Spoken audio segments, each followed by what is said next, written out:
Have you ever given a presentation at work and once the presentation was over, you thought to yourself, oh my goodness, I wish I had done or said some things different? Well, if that has happened to you before, I am going to share 5 quick tips in this conversation to prevent that from happening when you give your next presentation at work. How are you feeling today?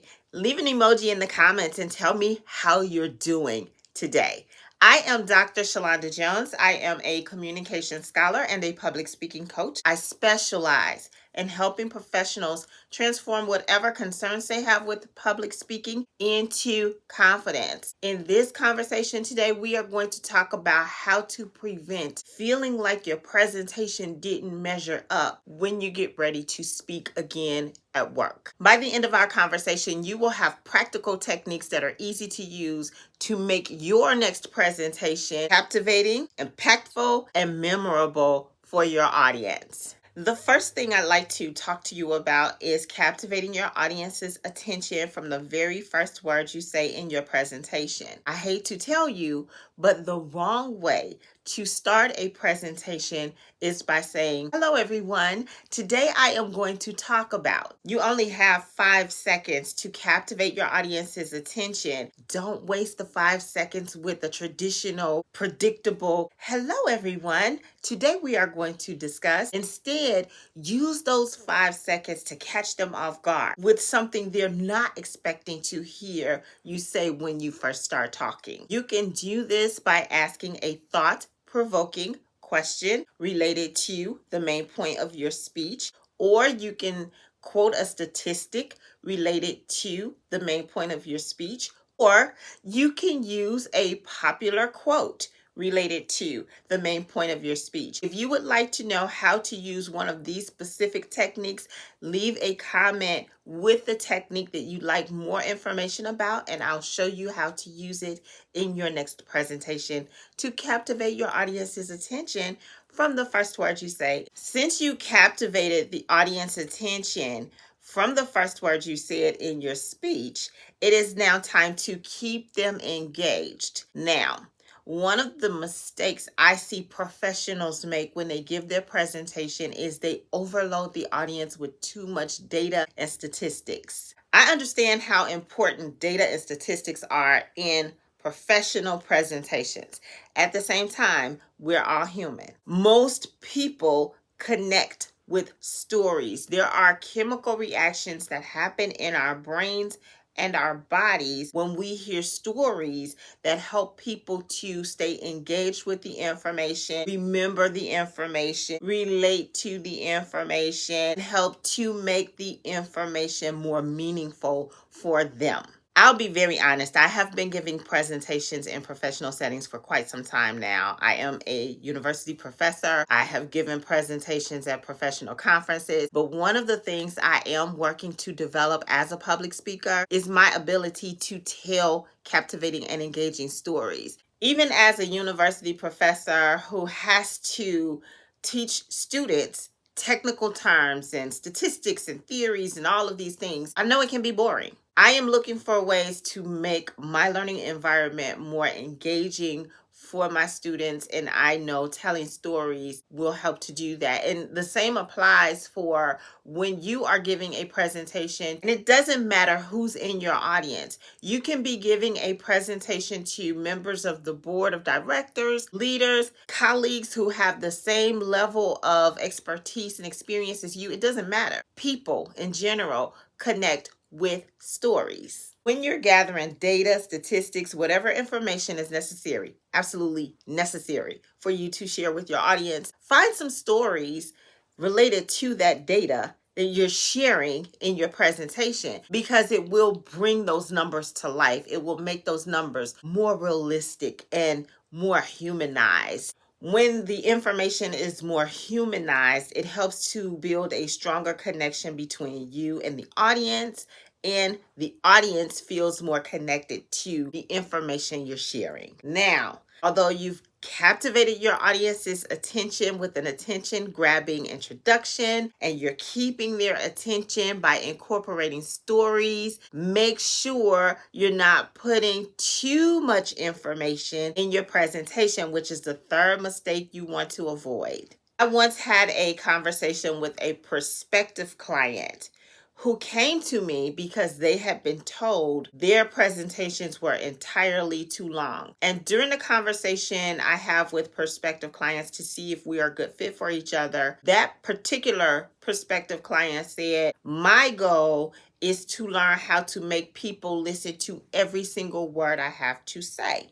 Well, at that point, I knew that person would not necessarily be a good fit for my program because it is important to understand everybody's time is valuable to them. And making sure the information you provide is both thorough and succinct shows you know how to respect people's time.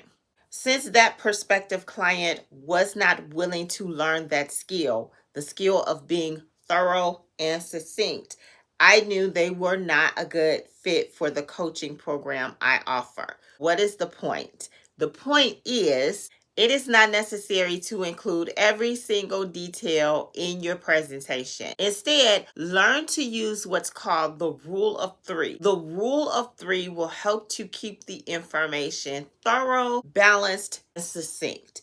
If you want more information about how to use the rule of three for your presentations at work, leave a comment that says rule of three, please. Then that leads to the fourth common mistake most people make when they're giving a presentation, and that is speaking beyond their allotted presentation time. In other words, people talk too long. Let's be realistic about this. Time is the single most valuable commodity we have because it is the only commodity. Once we spend it, we can never get it back. That's why people value their time. After a certain amount of time, people are going to tune out anyway. So it's better to be impactful and respectful of the amount of time we've been given to give a presentation. Plus, leave people wanting more from you. Don't give them all of your good information in one presentation. Now, the exception to this rule is if someone asks for more information, or if there is a question and answer session that may require you to speak longer than you had originally been asked to speak. But if that is not the case, respect people's time.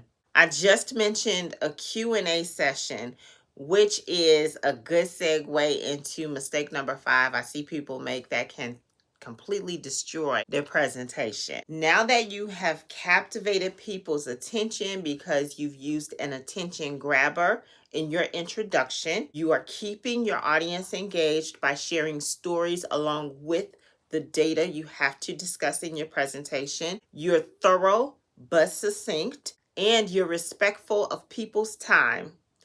Do not ever in your presentation ask the audience, does this make sense? Asking that question is a quick way to disengage your audience for a couple of reasons. The first and probably most important reason to not ask that question when you are giving a presentation is because when people ask that question during their presentation, whether they intend to or not, they are giving the impression they are not sure about the information they're sharing with their audience. I am sure that is not the impression you want to leave on your audience. The second reason to never ever say in a presentation, does this make sense or am I making sense, is because there may be people in the audience who interprets that question to mean the presenter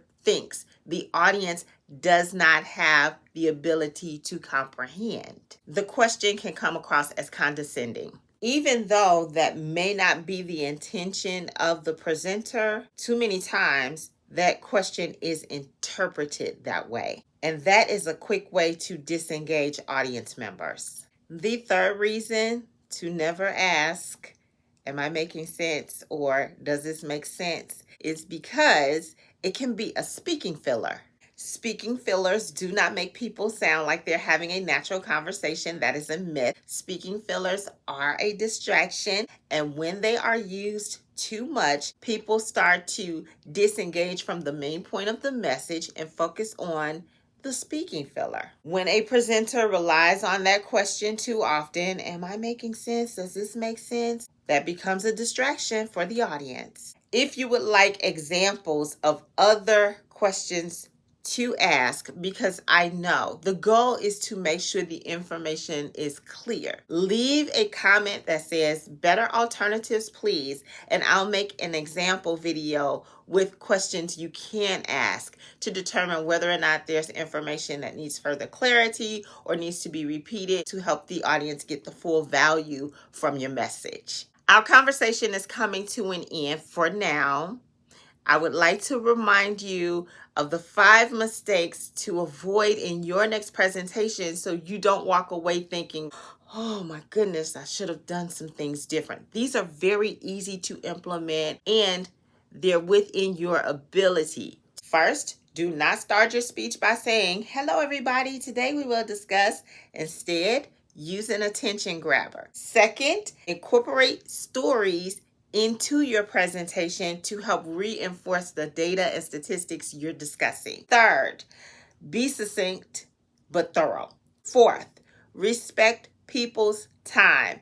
And fifth, never ask again, am I making sense? When you make these small modifications, your presentation will have a huge impact on your audience. Make sure you come back next week because I will talk about how to speak with clarity and enhance your articulation so you know the information you're sharing makes sense and is easy for your audience to understand. Until then, do something today and every day to help make your greatest ambition your greatest accomplishment.